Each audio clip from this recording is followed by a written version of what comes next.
आज हम IR spectra में बंकन कंपन या बेंडिंग वाइब्रेशंस पढ़ेंगे। पिछली क्लास में हमने तनन कंपन या स्ट्रेचिंग वाइब्रेशंस पढ़े थे। आणविक कंपन के दो भाग होते हैं, एक तो स्ट्रेचिंग वाइब्रेशंस और एक बेंडिंग वाइब्रेशंस। तो आज हम बंकन कंपन पढ़ेंगे। इस प्रकार के कंपन में समस्त बंध दूरियां समान होती हैं, लेकिन बंधों का किसी परमाणु के सापेक्ष बंध कोण में परिवर्तन होता है। जहां स्ट्रेचिंग वाइब्रेशंस में या तनन कंपन में दो परमाणुओं के मध्य की दूरी घटती या बढ़ती जाती है और इसके दो पार्ट थे, सममित और असममित।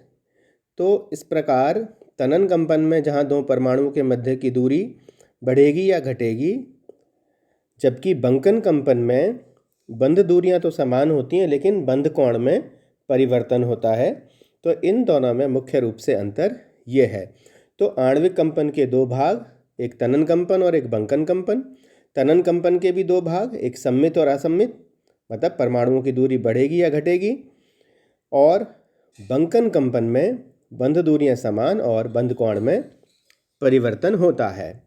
तो ये आईआर स्पेक्ट्रा में जब हम बंकन कंपन को समझेंगे तो ये बंकन कंपन भी दो प्रकार के हो सकते हैं, एक तो तल में बंकन कंपन और एक तल के बाहर बंकन कंपन।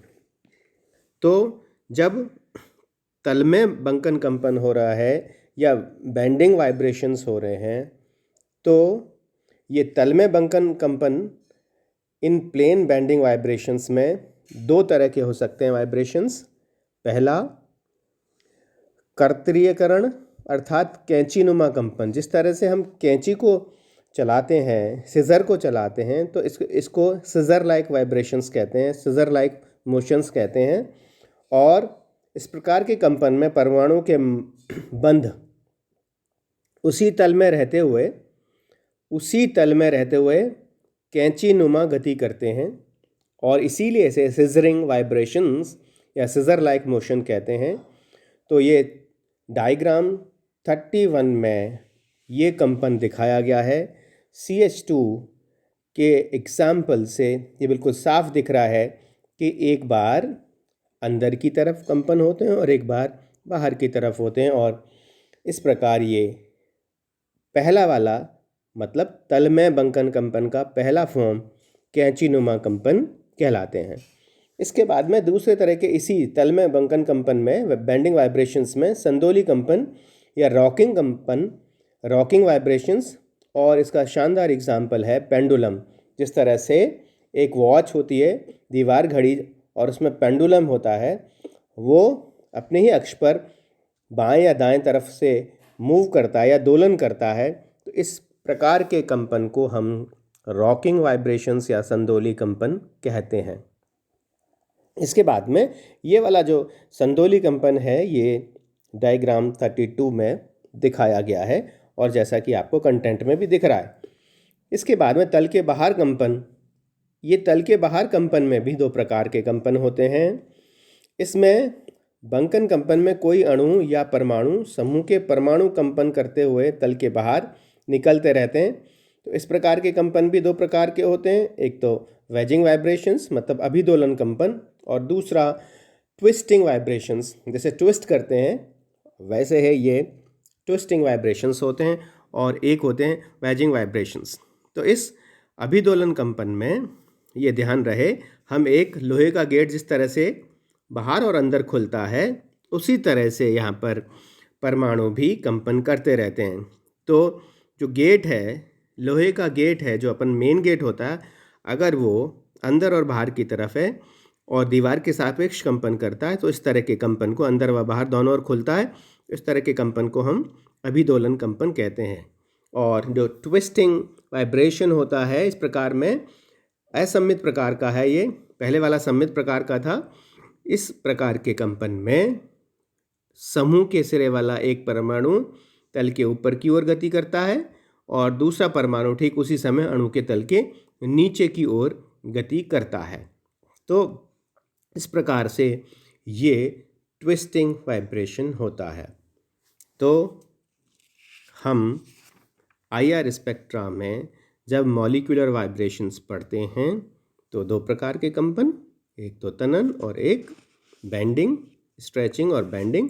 तनन में भी दो, सममित और असममित। इसी तरह से बंकन कंपन में भी दो, एक ही तल में और तल के बाहर। एक ही तल वाले में भी दो, एक तो सिजरिंग मतलब कैंचीनुमा और दूसरा संदोली मतलब घड़ी के पेंडुलम की तरह। तल के बाहर कंपन में भी दो प्रकार, जैसे एक लोहे का गेट मूव करता है अंदर और बाहर, इसको अभिदोलन कंपन कहते हैं, और दूसरा ट्विस्टिंग वाइब्रेशन मतलब एक बार ऊपर और एक बार नीचे तल के अगर कंपन होता है तो इस प्रकार के कंपन को हम ट्विस्टिंग वाइब्रेशंस कहते हैं। अब जो पढ़ाने जा रहा हूँ, मैं बताने जा रहा हूँ, वो और भी इम्पॉर्टेंट है कि एक अणु 3 प्रकार की गतियाँ कर सकता है। 3 प्रकार के मोशन हो सकते हैं। नंबर 1 स्थानांतरण गति, जिसको ट्रांसलेशनल मूवमेंट कहते हैं, मोशन कहते हैं। दूसरा घूर्णन रोटेशनल, और तीसरा वाइब्रेशनल। तो IR स्पेक्ट्रा में ये तीनों तरह की गतियाँ पॉसिबल हो सकती हैं। एक तो ट्रांसलेशनल, दूसरा घूर्णन रोटेशनल और तीसरा वाइब्रेशनल। इनमें से प्रत्येक अणु त्रिविमीय स्थान में 3 प्रकार की स्थानांतरण गति कर सकता है। फिर से सुने, मतलब कोई अणु 3 प्रकार की गति कर सकता है: स्थानांतरीय गति, घूर्णन की गति और कंपन की गति। इनमें से प्रत्येक अणु भी 3 प्रकार की स्थानांतरण गति कर सकता है। यदि अणु रेखीय है, लीनियर है, तो 2, और अगर नॉन लीनियर है तो 3 प्रकार की घूर्णन गति कर सकता है। मतलब एक अणु 3 प्रकार की तो स्थानांतरीय ट्रांसलेशनल मूवमेंट कर सकता है, और अगर वो लीनियर है तो वो 2 प्रकार की घूर्णन गति, और अगर वो नॉन लीनियर है तो 3 प्रकार की घूर्णन गति कर सकता है। तो किसी अणु के लिए स्वतंत्रता की कुल कोटियाँ 3n होती हैं। n उस अणु में विद्यमान परमाणुओं की संख्या है। तो कुल मिलाकर एक अणु में 3 प्रकार की स्वतंत्रता की कोटियाँ होती हैं, 3n। n उसके परमाणुओं की संख्या है। तो कुल मिलाकर लीनियर अणु के लिए रेखीय अणु की 3 स्थानांतरण व 2 घूर्णन की गतियां घटा दें तो 3n-5 वाइब्रेशनल कंपन हो गए, और अरेखीय अणु में 3 स्थानांतरण व 3 घूर्णन की गतियां घटा दें तो शेष जो है 3n-6 वाइब्रेशनल मोशन हो गए। तो कुल मिलाकर यह कह सकते हैं कि किसी रेखीय अणु में कुल मिलाकर 3n-5 कंपन गतियाँ व अरेखीय अणु में 3n-6 कंपन गतियाँ होती हैं। रेखीय अणु में 3 तो हमने घटा दी स्थानांतरण की, और 2 घटा दी घूर्णन की। टोटल है 3n, तो 5 घटा दी। तो इस प्रकार कुल मिलाकर रेखीय अणु में जो कंपन गतियाँ हैं 3n-5 है, और अरेखीय अणु में अपन ने 3 स्थानांतरण की घटा दी, 3 जो घटा दी घूर्णन की, तो कुल मिलाकर 3n-6 गतियाँ हो गई। और इस प्रकार से ये रेखीय और अरेखीय अणु के लिए कंपन की गतियाँ आ गई। अब हम आगे अवशोषण बैंड या IR स्पेक्ट्रा की आगे व्याख्या करते हैं, और इसके लिए हम पढ़ते हैं हुक का नियम। तो हुक का नियम उन 2 बॉल्स पर या गेंदों पर लागू होता है जो एक दूसरे से स्प्रिंग द्वारा जुड़ी हैं। इस नियम के अनुसार अगर कंपन की आवृत्ति या फ्रीक्वेंसी सेंटीमीटर इनवर्स में, अर्थात तरंग संख्या को निम्न सूत्र के द्वारा प्रदर्शित कर सकते हैं। यहाँ पर ये इस जो स्लाइड में या इस कंटेंट में आपको दिख रहा है, हुक का नियम उन 2 गेंदों पर लागू होता है जो परस्पर किसी स्प्रिंग द्वारा जुड़ी हुई हों। इस नियम के अनुसार इन कंपन की सेंटीमीटर इनवर्स में तो न्यू पर bar is equal to 1/2 pi c root f m1 plus m2 divided by m1 m2। तो जहाँ c क्या है, प्रकाश का वेग है ना, लाइट की वेलोसिटी है सेंटीमीटर सेकंड इनवर्स में या सेंटीमीटर पर सेकंड में। m1 और m2 दोनों बॉल्स का द्रव्यमान है, और ग्राम में, और F बल स्थिरांक है डाइन पर सेंटीमीटर में या ग्राम पर सेंटीमीटर स्क्वायर में। तो कुल मिलाकर न्यू पे बार या तरंग संख्या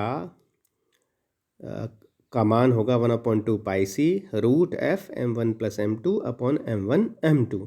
तो ये हुक्स लॉ है, जो कि अगर हम बॉल्स की जगह परमाणु मान लें तो ये एक प्रकार से अणु में इस प्रकार से फॉर्मूला होगा।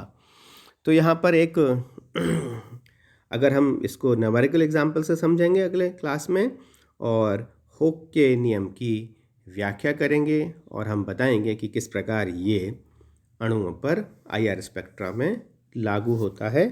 Thank you.